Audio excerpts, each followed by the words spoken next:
Oke, Assalamualaikum warahmatullahi wabarakatuh. Waalaikumsalam warahmatullahi wabarakatuh.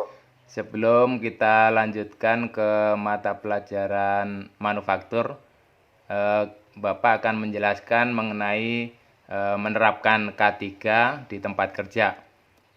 Bagaimana keadaan kalian sekarang, sehat? Alhamdulillah Pak, sehat. Alhamdulillahirrahmanirrahim. Eh, Sebentar saya munculkan dulu layarnya. Ya Pak.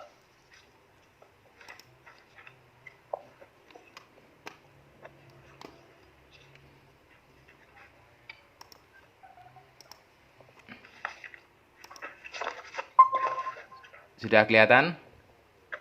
Sudah Pak. Oke. Jadi menerapkan K3 di tempat kerja. Ini memang sangat diperlukan untuk kalian pahami karena di sini kalian adalah SMK yang nantinya itu setelah lulus kalian akan bekerja di bengkel atau di dunia usaha, dunia industri, dan pada saat kalian sekolah juga kalian bekerja juga praktek ya di bengkel, sehingga K3 ini perlu kalian pahami. Nah, di sini Bapak menggunakan tampilan komik ya sebagai media pembelajaran. Jadi di sini apakah kalian tahu mengenai K3 itu apa gitu? Ada yang tahu mengenai K3? Keselamatan dan kesehatan kerja Pak. Oke, keselamatan dan kesehatan kerja. Nah, ini jadi bagi kalian yang sudah PKL mungkin di sana sudah diberikan pemahaman juga sehingga bisa mengetahui. Tapi di siswa yang belum pernah PKL, nah itu mungkin banyak yang masih nggak tahu gitu ya. Jadi kalau ditanya itu nggak tahu, ada yang malah pusing gitu ya. Biasanya kalau di kelas kan gitu ya.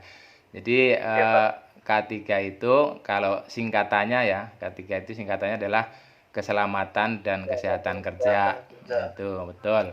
Jadi kalian bisa mempelajari mengenai K3 ini bisa dari modul ya, bisa dari buku-buku, bisa juga mencari dari internet. Nah, itu ya. Jadi ini saya buatkan gambar, ini situasi kita di kelas ya. Biasanya kan ada pembelajaran mengenai K3 di kelas. Nah, kemudian berikutnya nanti akan Bapak tampilkan juga mengenai kejadian-kejadian ya yang berkaitan dengan K3 yang terjadi di bengkel atau di perusahaan mungkin ya, atau juga bisa terjadi di luar bengkel. Nah, itu kita harus menggunakan alat keselamatan diri atau alat pelindung diri APD supaya nanti kita bisa selamat ya. Selamat artinya berarti tidak celaka ya. Jadi kebalikannya, kalau kita tidak selamat berarti kita celaka. Nah, itu dengan menggunakan alat pelindung diri ya, sehingga nanti kita akan tercegah ya dari kecelakaan itu. Kemudian juga nanti ada sikap-sikap yang mungkin atau tindakan-tindakan yang mungkin harus kita hindari pada saat kita bekerja itu supaya tidak terjadi kecelakaan. Nah, ini kita lihat gambar berikutnya. Nah, ini di sini alat pelindung diri ya, APD. Nah, alat pelindung diri yang nanti akan menjaga kita dari kecelakaan itu pertama adalah helm ya. Ini helmnya helm proyek. Jadi helm proyek ini berbeda dengan helm untuk naik motor ya. Kalau kalau untuk naik motor kan helmnya ya penuh itu ya.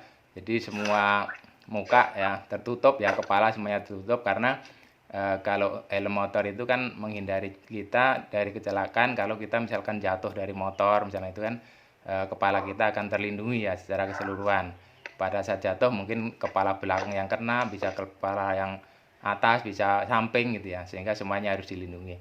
Nah, kalau helm proyek ini hanya di atasnya aja, karena pada saat nantinya kita bekerja mungkin ada benda-benda yang jatuh dari atas ya. Nah, itu kepala kita bisa terlindungi. Nah, ini seperti ini ya kejadiannya misalnya di luar bengkel ya, atau praktek pada saat kita praktek di luar bengkel, kemudian ada sesuatu yang jatuh kena kepala kita gitu kan ya. Nah, itu kepala kita bisa terlindungi ya. Yang jatuh bisa misalkan kunci atau obeng yang ada orang misalkan sedang bekerja di atas itu ya. Nah, itu kita berada di bawah kan bisa saja kejatuhan benda-benda itu. Sehingga ini perlu digunakan pada saat kita praktek, baik itu di bengkel, di sekolah maupun di industri itu ya. Kalau di industri itu wajib itu ya. Tapi kalau di sekolah kadang disesuaikan dengan jurusannya gitu. Baik. Kemudian selain helm ya, helm proyek nah itu helm untuk keamanan kepala kita. Kemudian di bawahnya ini eh, kacamata ya, kacamata safety ya, kacamata safety atau kacamata untuk menjaga keselamatan mata nih. Nah, di sini kita lihat kalau di bengkel itu ada yang menggunakan kacamata, ada yang tidak pakai kacamata itu ya. Dengan berbagai alasan, kadang yang nggak pakai kacamata itu kadang lupa itu ya. Ada yang juga yang karena tidak punya ya, atau mungkin tidak disediakan itu ya, itu bisa juga seperti itu. Sedangkan kacamata ini sangat penting nanti untuk melindungi mata kita dari percikan-percikan biasanya kan ya. Jadi kalau kita udah praktek di bengkel itu kan banyak sekali percikan-percikan yang membahayakan mata kita ya. Kena pasir aja itu sakit itu ya. Kelilipan aja sakit, apalagi nanti apa namanya, kalau di bengkel itu percikannya bisa percikan yang sangat membahayakan ya. Seperti contohnya di sebelahnya ini, kalau kita sedang menggerinda, nah itu percikan apa gerinda itu ya, itu kan dari batu-batu kecil, kemudian juga bisa berupa serpihan dari benda yang kita gerinda. Nah, itu menghasilkan seperti bunga api, tetapi ini bunga apinya bunga api yang berbahaya gitu ya. Berbeda dengan bunga api yang tahun baru gitu ya. Jadi percikannya ini bisa kena mata kita. Jadi pada saat kita menggerinda, kalau kita tidak menggunakan kacamata ini, nah ini tentunya akan ada yang masuk ke mata kita. Seperti ini kan, ini ada yang nyembur ke mata gitu kan. Nah, itu.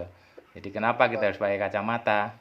Yaitu supaya mata kita terlindungi dari percikan-percikan itu. Jadi ya percikan api ya.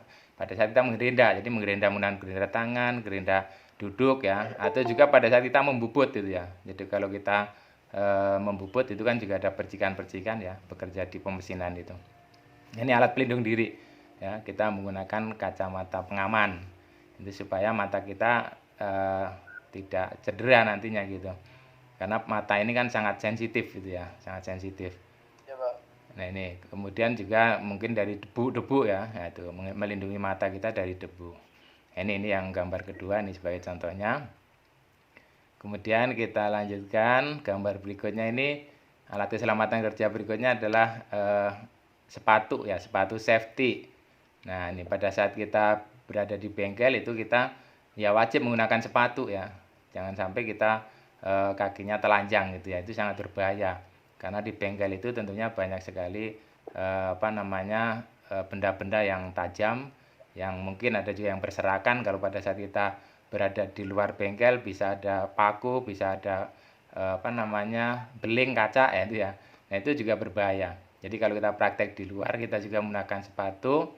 Nah, itu bagian bawah dari sepatu safety ini kan cukup kuat ya, dibuat cukup kuat sehingga apabila kena kaca ya, kena paku itu tidak tembus itu ya, sehingga kaki kita akan terlindungi. Nah, jadi ini praktek di luar. Nah, ini yang biasanya yang praktek di luar itu kan bisa dari jurusan apa listrik gitu ya, atau juga dari pengelasan, itu kadang ngelasnya di luar ya, bengkel itu ya. Nah, ini menggunakan sepatu safety. Jadi bagian bawahnya itu melindungi kita dari menginjak benda-benda yang tajam gitu ya. Kemudian yang gambar berikutnya ini masih sepatu safety yang kita gunakan di bengkel, itu juga melindungi apabila ada benda yang jatuh gitu ya. Jadi bisa aja pada saat kita bekerja itu ada palu yang jatuh atau benda kerja yang jatuh atau mungkin obeng yang jatuh juga. Nah, itu dari apa atas ya, itu bisa mengenai bagian depan dari kaki kita, pada bagian jari-jari itu ya biasanya gitu. Sehingga sepatu safety ini sudah dibuat di bagian dalamnya itu diberikan seperti plat baja itu ya, plat baja yang dilengkungkan. Nah, ini kalau kalian punya mungkin sudah tahu ya, di dalamnya itu seperti plat baja yang dilengkungkan itu sehingga keras. Sehingga kalau hanya kejatuhan obeng ya, kejatuhan kunci itu nggak terasa itu ya, kakinya tidak akan sakit. Ya, itu fungsi dari sepatu safety ya. Jadi ada 3 hal yang penting tadi, jadi kacamata ya, kemudian yang keduanya itu adalah helm ya, helm ya, terus sepatu safety, termasuk di sini adalah pakaian kerja itu ya, pakaian kerja atau pakaian prakteknya. Jadi pakaian praktek ini kan tentunya dibuat berbeda dengan pakaian seragam sekolah biasa itu ya, jadi lebih tebal ya, kainnya lebih tebal, lebih kuat. merah itu, Pak. Ya, ini yang merah-merah ini kan pakaian kerja ya, bukan pakaian sekolah biasa. Sehingga kalau kena percikan juga menahan gitu ya, tidak tembus.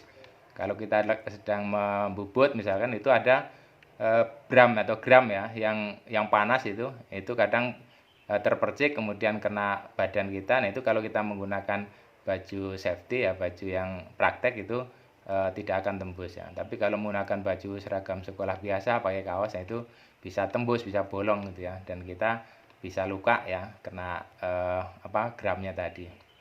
Ini jadi itu sebagian ya, ini masih banyak yang lainnya, tapi ini yang utama itu ya, helm, kemudian kacamata, kemudian sepatu safety dan pakaian seragam. Nanti yang lainnya bisa berupa sarung tangan kalau diperlukan ya, sarung tangan itu juga diperlukan.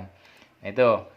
Kemudian selain kita menggunakan APD atau alat pelindung diri ya untuk menjaga keselamatan ini termasuk juga yang dibahas ini, salah satu contohnya adalah sikap kita atau tindakan kita yang kadang kita juga bisa celaka ya. Kita sudah menggunakan APD lengkap misalkan, itu bisa juga ada kecelakaan yang lain karena kita ceroboh ya dalam tindakannya. Nah, contohnya di sini ini pada saat kita membubut, kita melakukan setting benda kerja. Nah, itu mesinnya dalam keadaan diam ya, jadi cekamnya berhenti berputar, kemudian baru kita setting benda kerjanya ya. Di sini ada obrolan ini, kenapa ini tidak boleh dipegang kan itu ya, karena di sini kalau dipegang itu kan berbahaya, nanti putarannya ini mempunyai tenaga yang sangat besar sehingga tangan kita bisa terpuntir atau terkilir gitu kan ya, bahkan yang lebih parah lagi bisa patah gitu ya. Nah, itu makanya pada saat kita bekerja dengan mesin bubut dan mesin-mesin lain yang menghasilkan putaran ya, itu kita harus menghindari ya memegang yang berputar tadi, karena kekuatannya sangat besar sehingga tangan kita bisa terkilir nanti ya, bisa patah. Ini tindakan kalau ini ya. Jadi kalau yang atas tadi dengan menggunakan alat pelindung diri, yang keduanya adalah tindakan kita juga harus mana yang boleh, mana yang tidak, itu harus dipahami juga.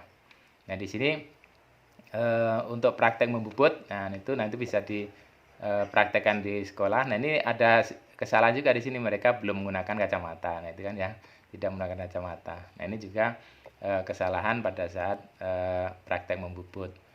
Nah, ini kemudian contoh berikutnya, ini ada anak yang nggak tahu nih ya, jadi bendanya benda kerjanya ataupun cekamnya masih berputar, nah mau dipegang. Nah, ini tentunya kalau kalian nanti melihat ya, diingatkan itu temannya itu, jangan dipegang gitu kan ya, awas bahaya gitu ya, itu jangan dipegang. Nah, ini pernah kejadian juga seperti itu. Jadi benda kerja masih berputar, kemudian dipegang ya, akhirnya tangannya terkilir ya, harus diurut gitu ya. Nah, ini kalau di situ tangannya itu sampai cacat ya, cedera, nah itu kan kita tidak bisa bekerja lagi. Nah, itu sangat disayangkan.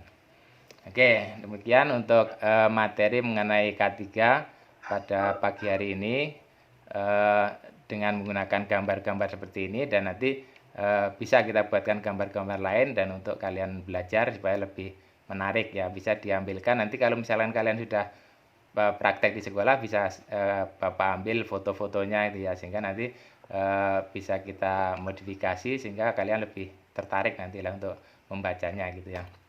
Itu. Jadi kesimpulannya tadi, alat pelindung diri apa aja tadi?